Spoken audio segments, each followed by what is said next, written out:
문재인이 막 그 대한민국을 막 망쳐 먹을 때 우리 기독교인들 중심으로 해서 일어났는데 어제도 보니까 지금 이 저 주사파이들이 국회를 장악해서 대통령을 협박하니까 이제 사실은 저희 능력 밖으로 더 많이 온 거다라는 생각이 들었어요. 아마 국민들도 문재인 대통령 때의 위기감이 지금도 있을 겁니다. 국회에서 하는 모습을 보면 국민들의 가슴 속에 야 지금이야말로 대한민국을 위해서 우리가 뭔가 해야 할 때다. 이걸 인지하고 있었던 것 같습니다. 한 달 전에도 제가 어떤 인터넷을 보니까 한 1200명이 외국에 백만장자가 이민 갔다. 그런 보도가 나왔잖아요. 그런데 돈이 있는 사람들이 불안해가지고 이민 가는 사람들이 많은 건 사실인 것 같아요. 맞아요. 지금. 그렇죠. 그런데 돈 있는 사람 못 살게 구니까요. 그러니까 이제 그런 걸 보면서 돈이 있는 사람은 빠져나가고 제일 많이 빠져나간 데가 홍콩하고 중국에 돈 있는 사람들이 많이 빠져나갔어요. 그렇습니다. 근데 우리 대한민국이 그만큼 위기라는 거 아닙니까? 위기라는 거죠. 근데 이제 4월 10일 날 우리가 그걸 선거하고 나서 많은 분들이 주변에서 낙심이 돼가지고 그럼요. 이제 광화문도 끝난 거 아니냐 이런 생각을 가진 사람들이 많이 있었어요. 목사님들 중에도 그렇죠. 그런 생각을 가진 사람들이 있었는데 그래도 역시 대한민국을 살리는 사람은 광화문 세력이 대한민국을 살리고 있구나. 그걸 어제 확인시켜 준 것 같아요. 예. 제가 어제 그 행진하면서 새로운 걸 제가 발견했는데요. 그러니까 제가 1호차를 탔지 않습니까? 근데 이제 전 목사님이 가장 왼쪽에 서 계셨어요. 저는 오른쪽에 서 있고요. 그다음에 그 앞에 이제 조나단 목사님이 계셨는데 그 연도에 있는 분들이 막 환호를 많이 해요. 전 그래서 진짜 저한테 하는 줄 알았어. 그게 아니요. 전 목사님 보고 하는 건데 내가 착각을 하고 있던 거예요. 여러분 처음에 1호차가 나갈 때에는 연도에 있는 분들이 오른쪽에 계셨거든요. 예, 그렇죠. 그러니까 뭐 막 그래서 저는 그래서 제가 호가 호의를 내가 활용한 건 아니지만은 뒤에 호랑이가 계신 거를 모르고 여우가 까분 건데. 그거 착각하다가 엇나가는 사람들 많습니다, 장로님. 그렇죠. 자기 보고 하는 줄 알고. 예수님이 그 종려주일에 나귀를 타고 가셨잖아요. 나귀가 막 옆에서 호산나 하니까 자기한테 그런 줄 알고 나귀가 눈을 껌뻑거리면서 예수님 보고 그랬다고 했는데 나귀가. 그래도 다행히 전 목사님 이제 키가 크시니까요. 저보다 키가 크시니까 잘 보이시잖아요. 그래서 제가 중간에 아차 싶어서 이건 아니다 싶어서 목사님 이쪽으로 오시라니까 아이 뭐 됐다 그러시더라고요. 그래서 제가 그래도 바로 깨달았습니다. 제가 아니구나. 제가 어저께 교보문고에서 쭉 갔는데 한 40분 걸렸던 것이 사람도 많이 모이고 거리도 거리였지만은 갔더니 사람들이 저하고 사진 좀 찍자고. 거기 그 코리아나 호텔에서 거기까지 가는데 제가 볼 때 사진 한 20컷을 찍은 것 같아요. 사람도 엄청 많이 모였고. 목사님 사진 찍다 늦으셨네. 아니 정말 많이 모였어요. 왜냐면 제가 교보에서 그 행사장까지 40분 그래서 조금 좀 이렇게 오버한 줄 알았죠. 전 목사님 닮아가시나 내가 그랬는데 중간에 사진을 많이 찍어주고 계시네요. 사진을 한 40컷 찍었, 아니 한 20컷 찍었다니까. 전 목사님이 또 이 화면이 참 좋으시니까 찍으려고 하는 분이 많죠. 이장로는 그런 사람이 없지. 주야. 뭘 또 그렇게 자꾸 대놓고. 그래서 어제 8.15 집회 우리 이동호 장로님 말씀하신 대로 아마 가장 최근에 가장 많이 모인 집회가 아니겠나. 정말 날씨도 더운데도 불구하고 또 더군다나 감사한 것은 이제 4월 10일 총선이 끝난 다음에 광화문 세력이 예컨대 약화됐다, 또 무너졌다, 뭐 이런 등등의 비아냥도 있을 수가 있었는데요. 어제 그 모임은 그런 비아냥들을 다 일소시킨 정말 귀중한 집회가 아닌가. 또 하나 우리 좀 대한민국에 역시 교회밖에 없다는 생각을 또 할 수밖에 없어요. 수많은 애국 우리 교인들이 나라를 위해서 주님 사랑하고 복음 통일을 위하는 마음이 아니고서는 저렇게 보일 수는 없지 않겠는가 생각하는데요. 우리 드론이 준비됐으면 한번 보여주실래요?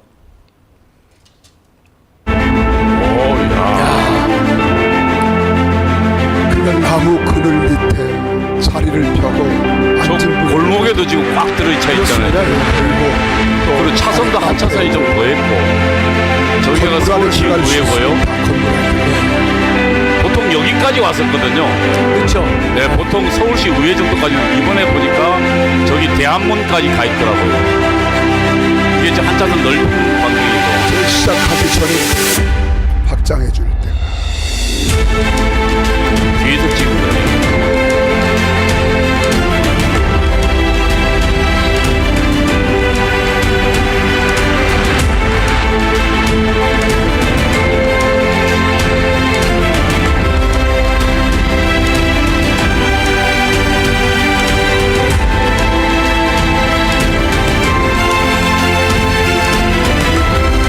보통 여기까지 오거든요.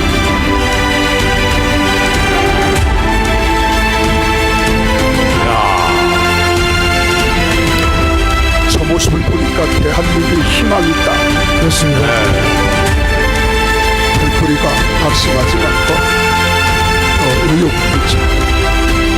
어제 엔간한 결심 알고 못 나옵니다. 쓰러질까 봐요. 그럼요. 온열 질환에 집에 있어도 온열 질환에 쓰러지는데 이동효 교수님께서 빨갱이보다 더 기독교인들은 더 강하다고. 그러니까요. 저건 신앙인이 아니면은 저 땡빛에 못 앉아 있습니다. 제가 볼 때 저거는 나이 든 분들은 순교각오로 앉아 있습니다. 그렇죠. 나 여기서 존경하는 국민 여러분, To all the respected citizens 그리고 해외 동포 여러분, and to the overseas Koreans, 오늘 우리는 윤석열 대통령의 연설문을 들었습니다. we have heard President Yoon Suk-yeol's speech today. 3년 안에 자유통일하겠다고 He 선언했습니다. has declared achievement of freedomcation within 3 years. 이것이 바로 광화문의 희망이요, And this is the hope of Gwanghwamun Square. 여러분과 저의 희망입니다. And this is the hope for you and me.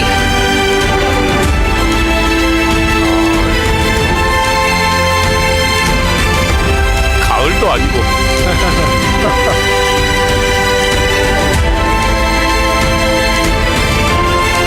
그리고 이게 지금 우리가 평소보다 연단이 훨씬 더 뒤쪽으로 와 있거든요. 연단이요. 그렇죠.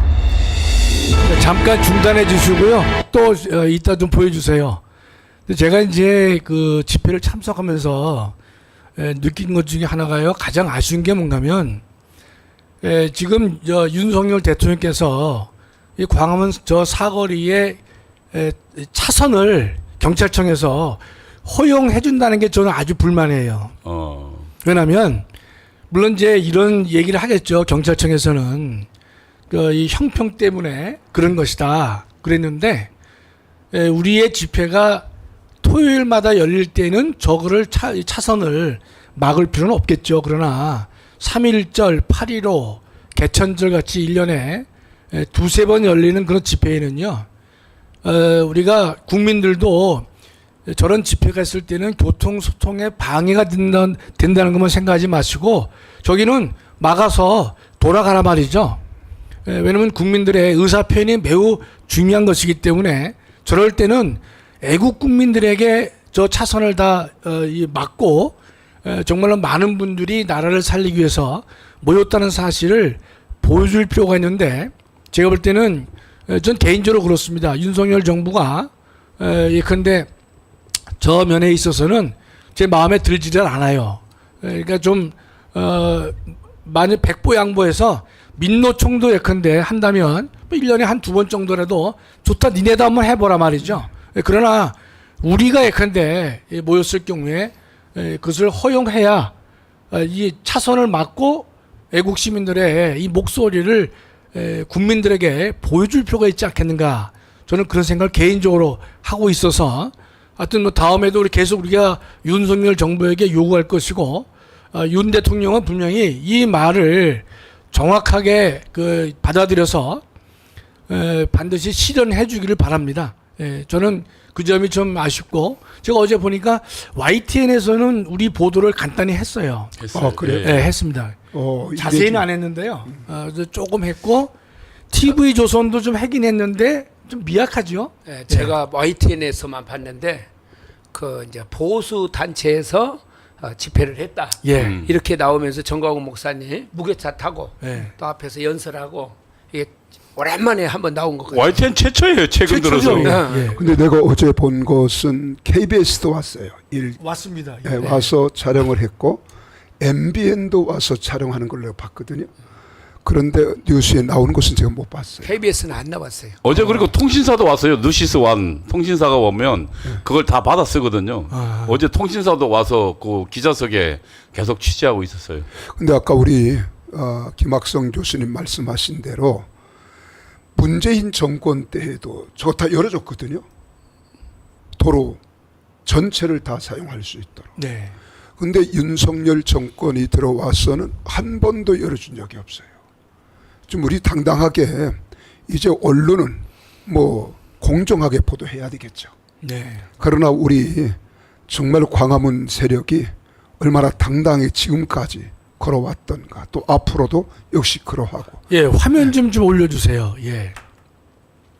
자, 보시면 목사님 말씀하신 대로 2019년 10월 3일 때는 저째가 차선이 없었습니까? 그렇죠? 맞아요. 그런데 아니 문민정부 우리 이 민주정부가 들어선 윤석열 정부에서는 저걸 막고 있거든요.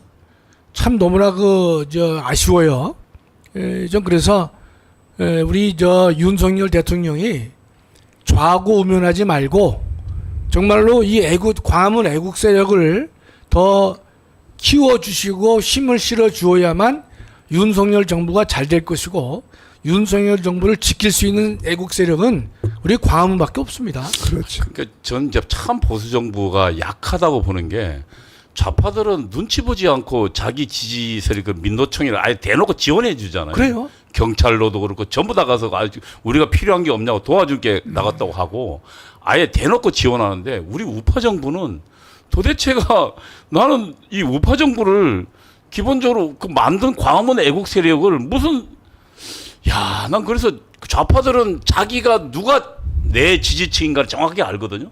우리 우파는 자기 지지층을 무슨 고개 돌리는 게 무슨 정상인 것처럼 내가 볼 땐 그 관료들도 굉장히 문제입니다. 왜냐하면 관료들은 누굴 보냐면 이 정부에서 윤석열 정부 일하면서 좌파를 쳐다보고 있어요. 왜냐하면 계단에 찍히면 자기가 안 되니까. 안 되니까. 네. 근데 그 좌파 정부에서는 좌파는 좌파를 쳐다보거든요. 왜냐하면 걔들한테 찍히는. 그래서 나는 내 생각에는 이런 걸 자꾸 윤석열 정부한테 말하기도 그렇지만 우리 스스로 좀 경찰 우리 지난번에 종로서가 하도 뭐라니까 이번에는 미리 알아서 열었더라고요. 우리 목사님하고 대하니까. 그래서 우리도 적극적으로 행동을 해야 돼요. 무슨 얘기냐면 우리 지금 공무원들이 눈치 보거나 하는 놈이 있으면은 미리 우리가 쾌강이 전화 때리고 하면은 그러면 사실은 걔들 우리 눈치를 보게 되거든요. 너무 점잖아요. 우리 광화문 애국 세력 때 사실은 무슨 극우라 그러는데 무슨 극우는 아니 뭐 행동한 게 있어야 극우죠. 그렇죠. 뭐 무슨 극좌는 있어도 극우는 없습니다. 아니 화염병 든 적도 없잖아요. 그럼요. 그리고 테러한 적도 별로 없고. 우리가 총칼을 든 적이 없어요. 네. 난 대신 그래서 우리 우파 국민들이 지금 만약에 이번에 조선일보도 처음 보도했다고 기쁠 할 게 아니라 조선일보에 항의 전화를 해야 돼. 야 무슨 지금 우리가 내건 내용들이 왜 제대로 안 나오냐 말이지. 에? 저는 그래서요 오늘 우리 대장 목사님 안 계시니까 우리가 좀 세게 제 말씀드리는데 조선일보에 광고 내지 마셔야 돼요. 예? 아니 조선일보 조중동에 내시는 게 우리 목사님께서 광고 효과 때문에 내시지만 아니 1년에 몇십억씩 해서 한다면 한번 끊어보는 거죠. 요새 조선일보 보고서 나오나요? 아니잖아요. 그렇다면 조선일보의 저와 같은 태도를 고치기 위해서는요 우리가 광고를 몇 번 끊어보는 거예요, 목사님. 사실 조중동에 몇십억 연간 투자하잖아요. 그렇죠. 근데 우리는 조중동에 광고 보고 오는 게 아닙니다. 그렇습니다. 예. 우리 광화문 세력은 얼마나 조직이 치밀하게 잘 돼 있어요. 우리 자교총 있죠, 전지현 있죠, 대국분 있죠. 또 뿐만 아니라 자유마을 있죠. 또 시민 연대가 있지요. 그래서 이 조직에 의해서 우리가 운집되는 거지 사실 이 조중동 때문에 아니거든요. 그럼요. 예. 그러니까 장로님 말씀대로 우리 한번 끊어보고 그럼요. 우리 예. 단호하게 좀 했으면 좋겠다. 광고 끊으면 태도가 달라질 겁니다. 그 다음에 저 문장들을 보시면요. 한번 올려주세요. 노상 천편일률 쪽의 문장입니다. 그렇지. 보수단체 대규모 집회 끝이에요. 예컨대 보수단체가 이번에 모여서 뭔 말을 했는지를 하나도 실치를 않아요. 그러면 국민들의 인식은 뭔가면 아유 저 떨거지 세력, 광화문 세력, 애국 태극기 세력 이 인간들 또 모여서 떠들었구만 이런 식의 시각으로밖에 안 비춰진단 말이죠. 광화문 애국 세력들이 광복절에 모여서 주장한 내용들이 있을 거 아닙니까? 그 몇 가지를 갖다가 적어도 이야기를 해서 보도를 해줘야 되는데 그냥 보수단체 대규모 광복절 집회 이거 끝이란 말이죠. 보통 단체가 하게 되면요 주장 내용들을 한두 개 다 언급을 합니다. 그런데 안 해요. 좀 그래서 다른 데는 몰라도 조중동의 광고가 우리가 하고 있다면 한 번쯤 우리가 본보기로 끊죠. 저기도 보면요. 일부 참가자들은 그랬잖아요. 건국일이 없는 나라가 세계 어디 있느냐. 건국절로 제정해야 된다. 촉구했다. 우리가 어제 주 메뉴는 저게 아니잖아요. 그렇지. 네. 그리고 또 밑에 보면은 꼭 저 말 나와요. 곳곳에서 통제되면서 도심이 한때 교통이 극심했다. 이거 집어넣잖아요. 그래서 마치 교통을 말해 극심하게 하는 이런 사람들로 이렇게 비춰지게 부정적으로 쓰면서도 그렇게 쓴다는 거죠. 어제 우리 8.15 혁명 선언문 얼마나 좋았습니까? 네. 예. 이런 것들을 전문을 실어줘야 되거든요. 그렇습니다. 예. 예.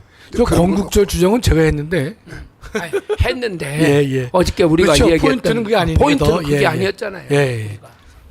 그다음에 근데 제가 하나 좀 차주에 말씀드리면요. 집회 때문에 교통에 방해가 되는 건 맞아요. 맞지만요. 1년에 우리가 4번 하는 큰 집회입니다. 이럴 때에는 모든 국민들은요. 교통 소통에 불편이 된다는 불만을 내세울 때가 아니라 그 20만이 모인 그 집회의 열기를 감안해서 야 오늘은 내가 조금 정체가 있다 하더라도 여기를 다니지 말자. 서로가 수인하는 태도, 협력하는 태도, 조화를 이룬 태도가 필요한 것이에요. 교통 정체는 언제든지 발생할 수가 있는 것이죠. 우리가 매번 저렇다 그러면 저 말이 맞지만 우리가 1년에 몇 번 하지 않는 그런 행사라면 차량 통제가 제한되고 또 교통 정체가 발생한다 하더라도 그것은 모든 서울시 시민이나 대한민국 국민들은 참아내야 될 의무가 있다라고 우리가 봐야 되는 것입니다. 그때 우리가 2호차 탔거든요. 네. 근데 이렇게 쭉 가니까 서울역 지나가니까 네. 왼쪽에 길에 있는 사람들이 굉장히 손을 많이 흔들더라고요. 아, 예. 그리고 또 어떤 사람은 음료수까지 사다가 네. 또 이렇게 얹어주는 사람도 있고 또 오른쪽에 이렇게 차 있었는데 막 빵빵거려요. 그래서 우리한테 뭐라고 하는 줄 알았더니 막 이렇게 손을 흔들면서 또 이런 사람들도 또 그 차 운전하시는 분들 가운데 그런 분들이 있더라고요. 이제 그런 반응들이 굉장히 중요하거든요. 네. 뭐냐면 그게 사실 일반 민심들이 호응해 주는 거거든요. 우리만의 집회가 아니라 그러니까 지금 현재 그 이재명의 난 지금 뭐 국회를 가지고 아주 그냥 망치고 있잖아요. 그럼요. 근데 그 난에 국민들이 우려들, 걱정들이 사실은 그 교통 짜증 나거든요. 왜냐하면 그 운전하고 있는 사람들 입장에서는 그렇죠. 예. 지나가면 그 서 있어야 네. 되니까. 그런데 그 열고 손을 흔든다는 거는 그건 대단한 용기고 그 사람들의 그 반응을 통해서 사실은 이 집회에 그리고 광화문 애국에 그들이 걸고 있는 기대를 느낄 수 있는 겁니다. 어제 예. 우리 전 목사님도 보았지만 외국인들도 네. 엄지손가락을 내밀면서 사진 찍고 막 이러고 하고 환호하는데 외국 입장에서 보면 대한민국이 웃기는 나라거든. 지금 선진국인데 아직도 지금 근데 아까 그 기사 이야기 말씀하셨지만은 사실 어떤 부정적인 요인을 가지고 국민들에게 자극을 주는 것보다는 우리 국민성은 제가 보기에는 참 아름다운 국민성이거든요. 좀 이런 것들을 미화해서 국민들이 좋은 감정과 또 좋은 방향으로 좀 일어날 수 있는 기사들이 많이 좀 실렸으면 좋겠어요. 예. 그게 아쉬운 것 같아요. 그러니까 지금 민주당의 행태를 보면 대한민국 헌정 질서를 근본적으로 무너뜨리지 않습니까? 그 TV를 보는 순간 정말 한심하다. 예. 그러면 그것에 대한 반작용으로 전체 국민들이 일어났고 여기 혁명 공약도 근데 발표가 됐고 그럼 거기 혁명 공약에 중요한 내용들이 목사님 많이 있지 않습니까? 그렇죠. 그러면 더불당에 대한 정당 해산 심판도 청구해야 된단 말이죠. 이런 등등의 내용들이 있으면 이 일반 애국 시민들이 지금의 민주당의 작태 또는 헌정질서 파괴 행위를 보면서 조용히 있지 않고 외면하지 않고 침묵하지 않고 일어나서 예컨대 보수의 가치를 보여주고 있단 말이죠.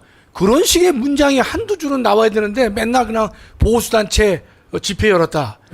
이건 완전히 우리 이 집회를요 폄하해도 너무나 무시하는 거란 말이죠. 전 이럴 때 다른 방법보다도 특히 조중동에 대해서 광고부터 끊고 말이죠.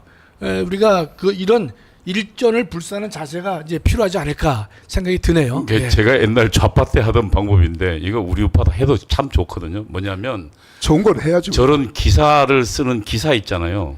기자 있잖아요. 기자 주소랑 이메일 전화번호 나오거든요. 한 100명만요. 돌아가면서 계속 전화 걸면 다음부터는 그렇게 못 씁니다. 그렇겠죠. 그러니까 사실은 저희가 옛날 이제 그 주사파 때 그런 식으로 많이 했어요. 그러면은 이제 그 주사파에 관련 기사를 그러니까 뭔가 비판하는 기사를 쓰는 사람이 겁을 나서 비판을 그렇죠. 못 하거든요. 두 마디 할 거 한마디 하는 두 마디 거지. 할 거 한마디 네, 하고 맞아요. 그다음에 우리를 의식하기 시작하면 주사파를 의식하기 시작하면 긍정적으로 쓰게 되거든요. 맞아요. 그래서 전 제가 보기에도 우리 보수 국민이 살아있다는 걸 보여주려면 하여튼 좀 뭔가 좀 안 좋은 기사 쓴 놈을 찾아내서 그 기자한테 공격해야 돼요. 네. 그러니까 우리도 이제 애국 시민 여러분 들으셨죠? 우리 이동호 장로님 말씀. 그러니까 정말로 잘못된 기사를 쓴 그 기자에게 우리는 욕하지 말고요. 점잖게 우리는 의견을 제시함으로 그렇죠. 인해 항의 전화 가지고 걸면 돼요. 그 기자로서의 사명을 바르게 수행할 수 있도록 우리는 격려하고 도와주는 욕도 거죠. 좀 한 번씩 해야 돼요. 우리 우파는 너무 욕을 안 해서 그런데 그래서 만약에 자기 책상 전화나 휴대폰이 100통이면요.